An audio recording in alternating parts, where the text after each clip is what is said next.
Sandra, it's the first day of school for many kids across the country. That includes Fairfax County, Virginia, across the Potomac from us, where the district is defying Governor Glenn Youngkin's new rules about gender policy.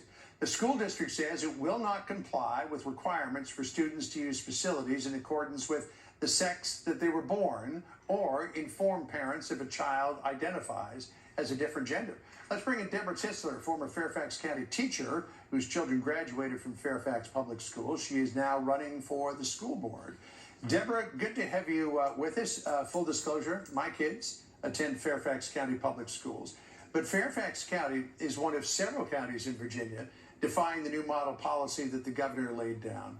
Give us the case why you believe it's important for parents to be notified of these issues.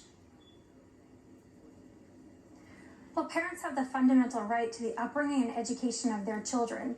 It is a liberty that has been long recognized and one of the oldest liberties by the Supreme Court of the United States of America and here in our Constitution in the Commonwealth of Virginia. We know from research and evidence that when the parent is involved, there are better outcomes for the child both functionally in life and academically. It is absolutely nonsensical to eliminate the parent from the child's life.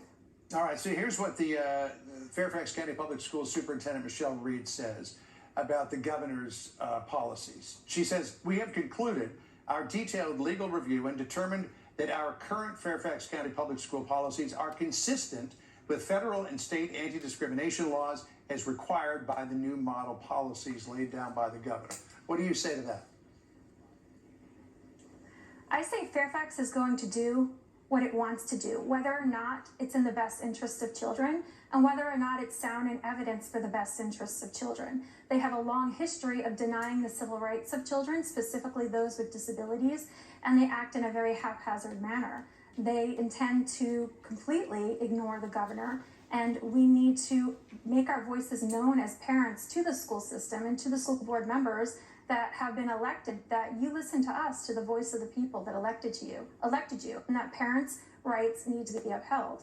You know, in New Jersey, there are 3 counties that did that. Their school board said, look, we think that there should be parental notification. The state disagreed with them, as we heard just a moment ago. A state judge issued a temporary injunction against the policies that the 3 school districts are pursuing. But here is what Jacqueline Tobacco, who is the vice president of the Middletown School District, said about why she thinks parental notification is important. Listen here.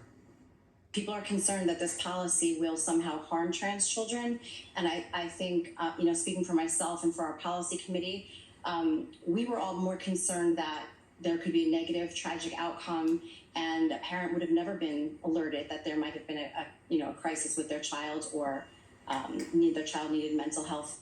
You know, the state of New Jersey said that 1 in 10 children who come out to their parents suffer from parental abuse, which is why it needs to be kept a secret from everybody. But what do you say to Jacqueline Tobacco's argument that parents really do need to know here because it's the parent that should be dealing with issues with their children, not the school?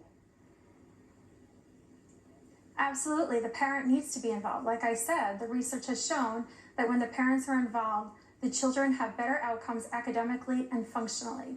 The parents must be involved. That's the end of the story right there. And eliminating them puts the children at risk of not receiving the appropriate services that they might need during a very difficult time and life-changing decisions that have to be made. Look, the school systems are unable to teach the kids how to read, right? We see the NAEP scores right now. Are we really going to trust bureaucratic systems that can't even teach children how to read? Scores are at a 30-year low. Fairfax County Public Schools scores are extremely low. Fairfax County Public Schools has been found in direct violation of students with disabilities rights by the Biden administration this past November. That's 28,000 children that they denied their rights to.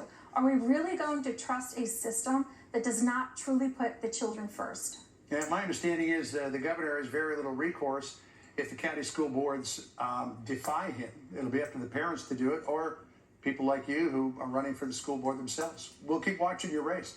Thank you very much, Debra, for checking in with us. We appreciate it. Thank you for having me. Sandra?